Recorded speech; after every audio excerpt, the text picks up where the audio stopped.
Hello students, good morning. तो आज हम पढ़ेंगे महर्षि पतंजलि जी का जो योग सूत्र है। तो योग दर्शन में जो है हमने चित्त की वृत्तियों के बारे में थोड़ा सा पढ़ा था पहले। तो आज हम चित्त की वृत्तियों को कंप्लीट कर लेते हैं कि क्या क्या चित्त की वृत्तियां बताई थी। इससे पहले हमने चर्चा की थी चित्त की वृत्तियों के बारे में कि प्रमाण, विपर्य, विकल्प, निद्रा, स्मृति। प्रमाण के हमने आपको 3 प्रकार बताए थे: प्रत्यक्ष, अनुमान और आगम। ठीक है। फिर है आपका विपर्य। विपर्य का मतलब होता है मिथ्या ज्ञान। ठीक। फिर है आपका विकल्प। इस तरह से जो है हमने आपको इस तरह की ये सारी बातें बताई थी।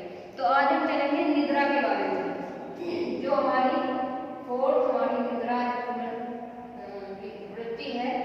निद्रा के बारे में आज हम पढ़ते हैं।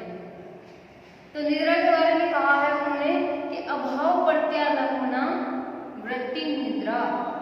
अभाव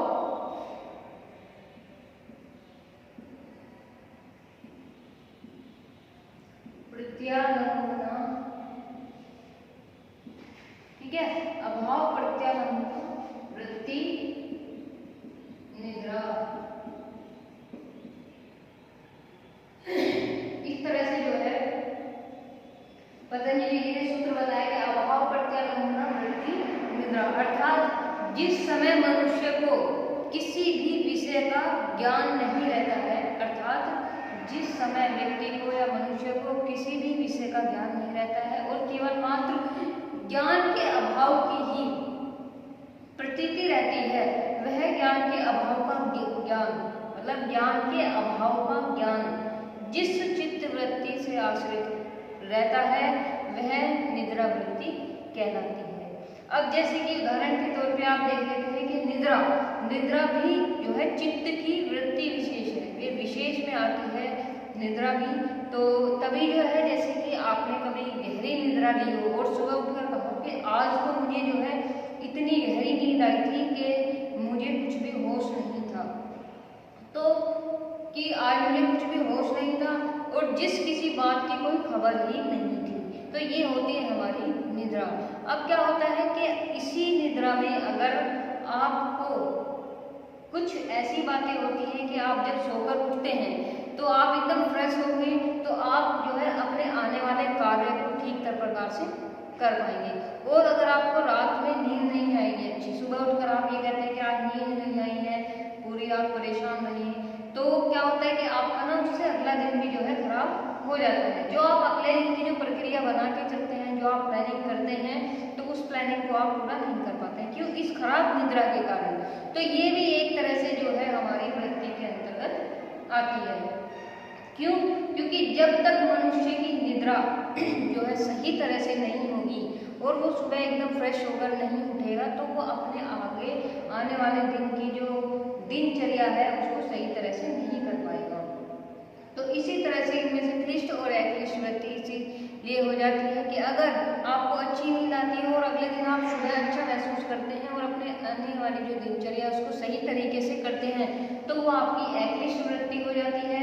और अगर वही निद्रा आपको आने वाली दिनचर्या में बाधा डालती है या जो भी आप कार्य करने वाले हैं उसमें आपको बाधा डालती हैं, तो वो आपकी जो है क्लिष्ट वृत्ति कहलाती है। ठीक है। तो ये थी हमारी निद्रा वृत्ति। अब है हमारी स्मृति।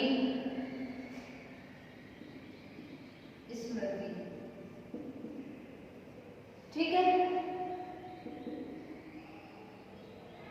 अब स्मृति में क्या कहा गया कि अनुभूत विषया संप्रोष स्मृति, कि अनुभूत विषया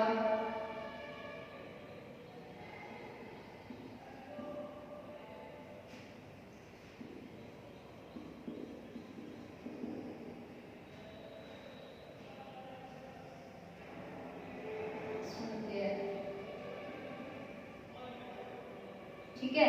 तो ये है आपका, जिसको स्मृति भी कर सकते हैं ना।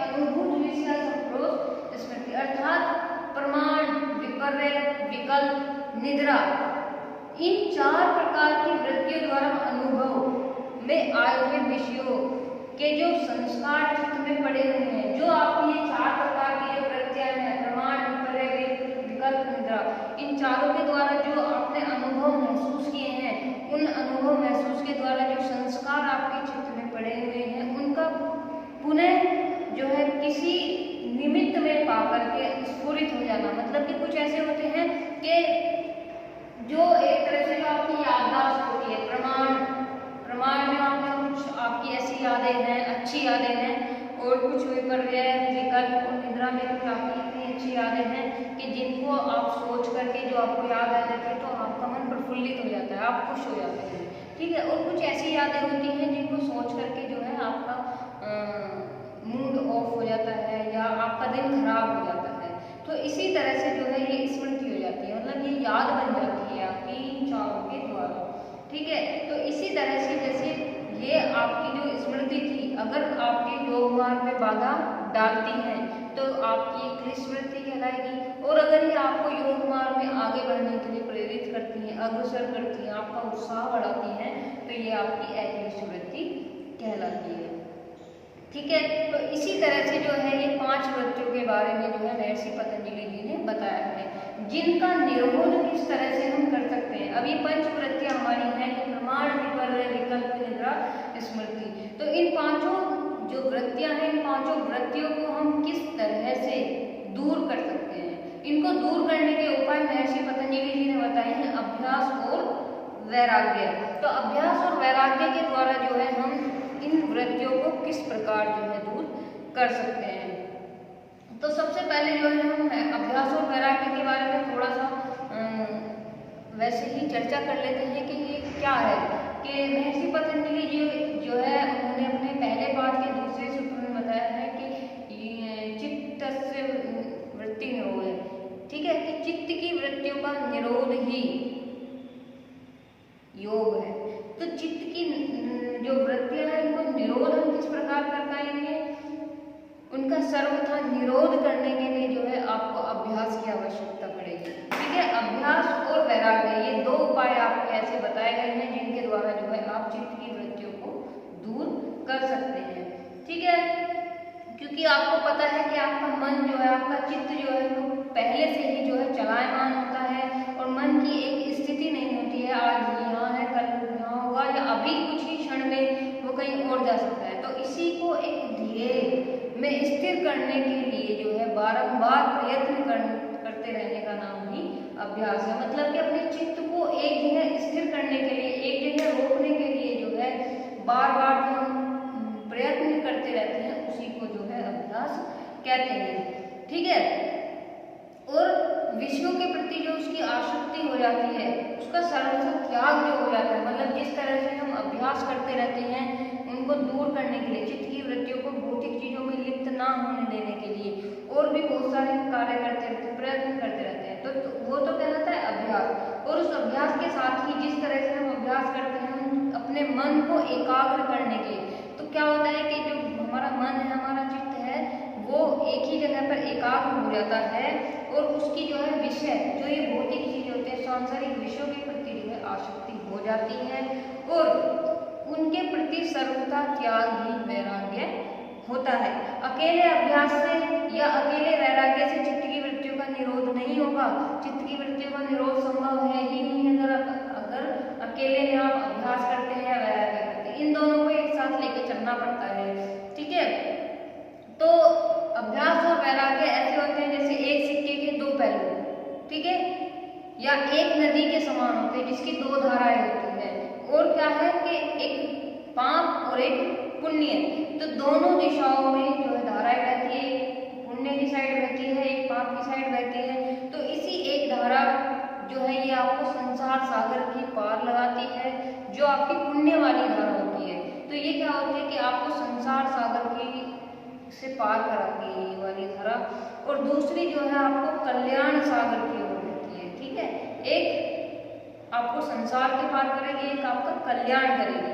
तो जिसने भी जो है पूर्व जन्म में सांसारिक भोगों के लिए कार्य किए हैं, या उनकी धारा संस्कारों में जो है विषय मार्ग से बहती हुई चलती आती हैं, या उनकी धारा विवेक मार्ग से बहती होती कल्याण सागर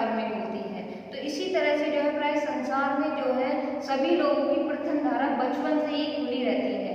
मतलब कि ऐसा होता है कि हम पूर्व जन्म में कुछ कर्म ऐसे करते हैं कि जो हमें इस या तो संसार की ओर भेजते हैं या हमें कल्याण सागर की ओर भेजते हैं। तो क्या होता है कि जब हमारा जन्म होता है तो जन्म के पूर्व ही जो है हमारी ये धाराएं खुली हुई होती हैं। उस समय ही पता चल जाता है कि बच्चा किस ओर जाने वाला है। तो क्या कहा है कि बच्चा एक तो संसार की ओर बढ़ता है, एक दूसरा गुरुओं के संपर्क में आता है। तो जब बच्चा गुरु के संपर्क में आता है तो उसके अभ्यास के द्वारा जो है उसका विवेक का मार्ग खुल जाता है। और जिस प्रकार एक पक्षी एक पंख से नहीं उड़ सकता, उसे उड़ने के लिए दोनों पंखों की आवश्यकता होती है। तो इसी प्रकार जो है अभ्यास और वैराग्य के द्वारा ही ये एक ऐसे पंछी के दो पर हैं जिसके द्वारा ही आप उड़ सकते हो या अपनी चित्त की वृत्तियों का निरोध अभ्यास और वैराग्य के द्वारा कर सकते हो। तो इसीलिए जो है महर्षि पतंजलि जी ने कहा है कि चित्त की वृत्तियों का निरोध जो है अभ्यास और वैराग्य के द्वारा ही संभव है। अगर आप अभ्यास से करना चाहते हैं अपनी चित्त की वृत्तियों का निरोध तो वह असंभव है, या आप वैराग्य के द्वारा करना चाहते हैं तो वो भी असंभव है।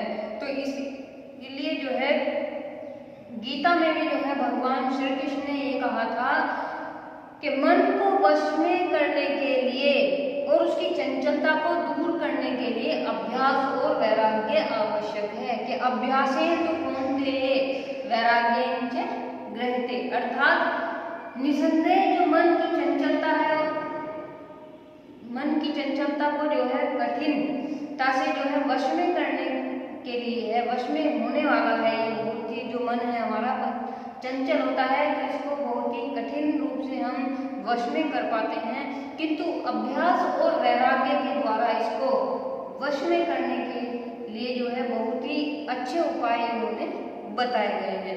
अभ्यास वैराग्य अभ्याम करने होगा।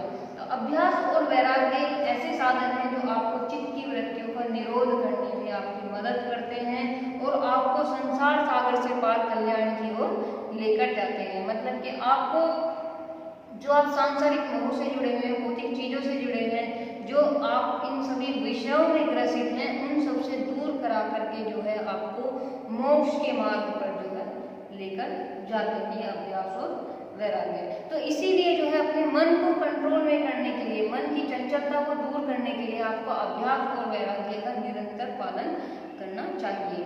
तो आज था हमारा अभ्यास और वैराग्य के बारे में, और चित्त की वृत्तियां आज हमारी पूरी हो चुकी है। इससे आगे की चर्चा जो है हम अगली वीडियो में करेंगे। आज के